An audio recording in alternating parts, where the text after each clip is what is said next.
Good morning, students. Today we will see the geographical condition and features of Mesopotamian civilization. It is second class of second chapter. Mesopotamia की भौगोलिक स्थिति तथा विशेषताएं। पिछले class में Mesopotamia का परिचय, विस्तार के बारे में हम लोगों ने देखा था।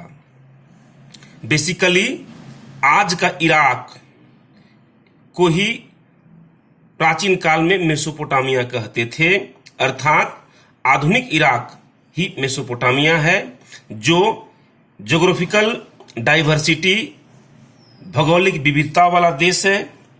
यहाँ नदी, पहाड़, पठार, घने जंगल, रेगिस्तान, मैदान से परिपूर्ण यह क्षेत्र है, जहां कई प्रकार के प्राकृतिक और भौगोलिक विविधता पाई जाती है। मुख्य रूप से दजला नदी और फरात नदी यहां की प्रमुख नदी है, जो दोनों उत्तर से दक्षिण की ओर बहती है और अपना पानी फारस की खाड़ी में गिराती है। दजला को टिग्रिस और फरात को यूफ्रेट्स के नाम से जाना जाता है। The Euphrates and Tigris rivers are its a major river of Mesopotamian civilisation. Both the rivers flow from the north to south and discharge their water into the Persian Gulf. पिछले class में भी हमने देखा था कि दजला और फरात के इलाका को ही मेसोपोटामिया बोला गया। मेसोपोटामिया सभ्यता में फरात नदी उस इलाके का लाइफलाइन, जीवन रेखा मानी जाती है।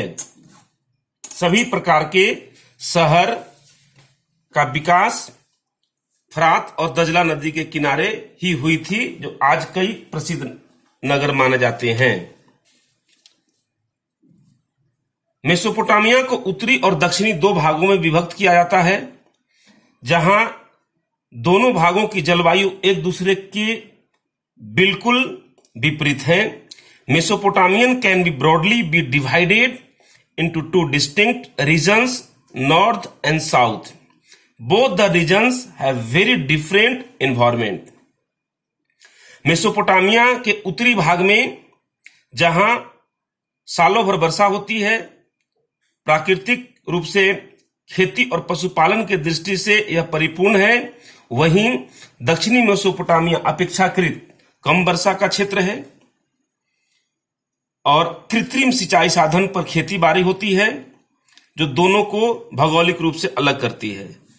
प्राचीन काल में मेसोपोटामिया के उत्तरी भाग को असीरिया कहते थे, जो दजला नदी से लेकर जागोरस माउंटेन तक फैली हुई है। Northern Mesopotamian extended from the Zagros mountain to the middle Tigris. It was also known as Assyria during ancient period. जबकि दक्षिणी मेसोपोटामिया दजला नदी से फरात नदी तक फैली हुई है। प्राचीन काल में यहां सुमेर और अक्कद नाम के दो क्षेत्र हुआ करते थे, और यही दोनों क्षेत्र को कालांतर में मिलाकर बेबीलोनिया नाम दिया गया। Southern Mesopotamian is the region lying रफली between the middle Tigris and the Persian Gulf. It was subdivided into two parts, that is Sumer and Akkad, during ancient time. In 2000 BC, Sumer and Akkad jointly known as Babylonia. Babylonia पूरे Mesopotamian सभ्यता का सबसे प्रमुख और शहर तथा महत्वपूर्ण राजनीतिक केंद्र था। Babylonia was an important city and main center of political activities that time. Sumerian या सुमेरी मेसोपोटामिया सभ्यता की पहली ज्ञात भाषा थी। यह बहुत इंपॉर्टेंट प्रश्न है, याद रखना है परीक्षा के दृष्टिकोण से कि मेसोपोटामिया की पहली ज्ञात भाषा, बोलचाल करने वाली भाषा कौन थी, तो सुमेरियन भाषा थी। और लिपि के बारे में हम लोग आगे देखेंगे। लिपि में किलाक्षर लिपि, किलाक्षर या क्यूनिफॉर्मा लिपि और सुमेरियन भाषा दोनों मेसोपोटामिया सभ्यता में प्रथम ज्ञात लिपि और भाषा थी। आगे चलकर मेसोपोटामिया से 3 सभ्यताओं का विकास हुआ। 3 civilization came into existence. After that, one is Sumerian civilization, second Babylonian civilization, and third one Assyrian civilization. ये सभी के सभी सभ्यता कांस्य युगीन ब्रॉन्ज एज सिविलाइजेशन में जाने जाती है। मैंने एक मैप ड्रॉ करने का प्रयास किया है, आप देखिएगा। ये इंडिया है, इंडिया के आगे इधर बर्मा एंड अन्य पूर्वी देश हैं, पाकिस्तान, अफगानिस्तान, ईरान, इराक। इसके बाद ये जो इलाका है ये फारस की खाड़ी है, ये अरब है। ये कहानी हम लोग नेक्स्ट चैप्टर में पढ़ेंगे, आगे के चैप्टर में। जो मक्का मदीना अरब की कहानी है, ये बेबीलोनिया, इसका बेबीलोनिया शहर है, यहां से आएगा, ये यहां लिखा हुआ है।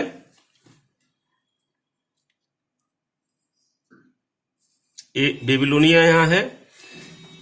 फरात, ये 2 नदी बहती है, ये नदी है फरात नदी है और इधर से दजला नदी आती है। यही दोनों उत्तर से दक्षिण आती है और ये पर्सियन गल्फ फारस की खाड़ी में गिरती है। ये आगे चलकर यही देखिएगा, यही आज का इराक है, ईरान, और यही इराक है जो आज अरबियन कंट्री और खासकर पेट्रोलियम पदार्थ तेल के लिए विश्व प्रसिद्ध है। पेट्रोलियम प्रोडक्ट्स के लिए यह इलाका हाईली रिच रहा है। उरुक, मारी, लेबनान, बेबीलोनिया इस इराक के या मेसोपोटामिया सभ्यता के उस काल से ही बड़े प्रसिद्ध और प्रमुख नगर रहे हैं। पूरे दुनिया में नगरीकरण का, शहर बसने का पहला प्रमाण इसी मेसोपोटामिया सभ्यता से मिलता है। ये है फरात नदी, ये है दजला नदी, और ये दोनों के बीच का इलाका को मेसोपोटामिया बोलते हैं। मेसोपोटामिया को 2 भाग में बांटा गया है, उत्तरी मेसोपोटामिया और दक्षिणी मेसोपोटामिया। उत्तरी मेसोपोटामिया में प्राकृतिक रूप से, भौगोलिक रूप से धनी प्रदेश माना जाता है। यहां सालों भर वर्षा होती है, कृत्रिम सिंचाई साधन की आवश्यकता कम पड़ती है और कृषि और पशुपालन काफी विकसित दशा में पाए गए हैं। दुनिया में स्टेपी घास का एक मैदान, विश्व प्रसिद्ध मैदान है। ज्योग्राफी में आप लोग पढ़ेंगे कि पूरे दुनिया में कई घास के मैदान अर्थात खेती के लिए, पशुपालन के लिए विश्व प्रसिद्ध मैदानी भाग हैं।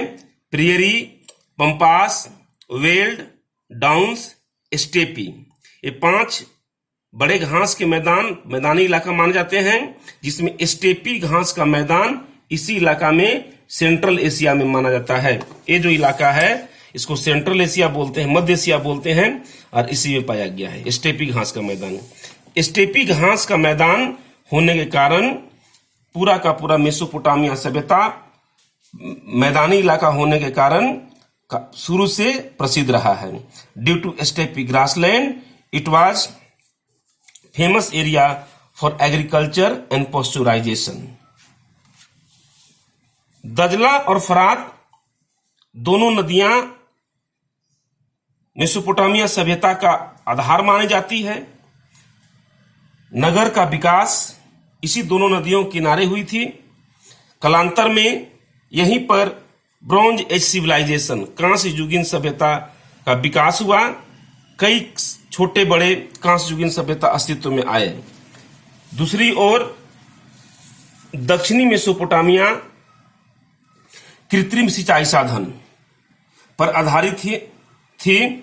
कृत्रिम सिंचाई साधन और प्राकृतिक सिंचाई साधन दोनों स्पष्ट समझेंगे।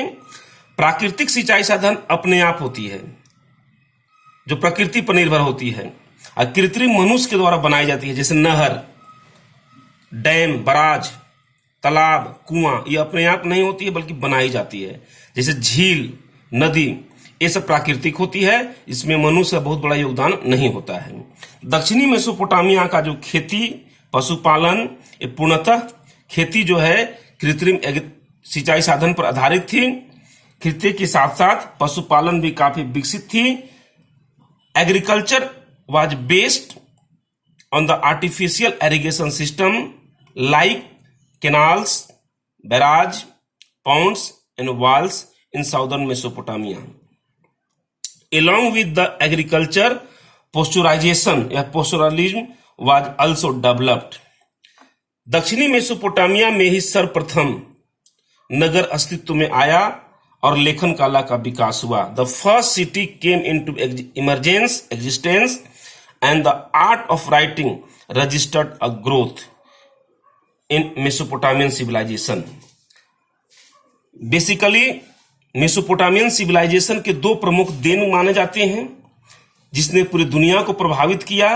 पहला है नगर का विकास होना या नगरीकरण या शहरीकरण बोलते हैं। दूसरे का नाम है लेखन कला का विकास, development of art of writing. यहीं से क्यूनिफॉर्मा किलाक्षर लिपि का विकास होता है। धीरे धीरे धीरे पूरे दुनिया में ब्राह्मी लिपि, खरोष्टी लिपि, अरेमाइक लिपि या यूनानी लिपि का विकास होता है और अलग अलग स्क्रिप्ट आज पूरे दुनिया में विकसित होती है। भाषा भी सबसे पहली बार सुमेरियन भाषा की शुरुआत यहीं से होती है। शहर का निर्माण मेसोपोटामिया सभ्यता में ही दजला और फरात नदी किनारे से होती है, इसीलिए यह सभ्यता पूरे दुनिया में सबसे प्रमुख मानी जाती है। मानव सभ्यता का विकास, प्रचार प्रसार में मेसोपोटामिया सभ्यता का सबसे प्रमुख योगदान माना जाता है।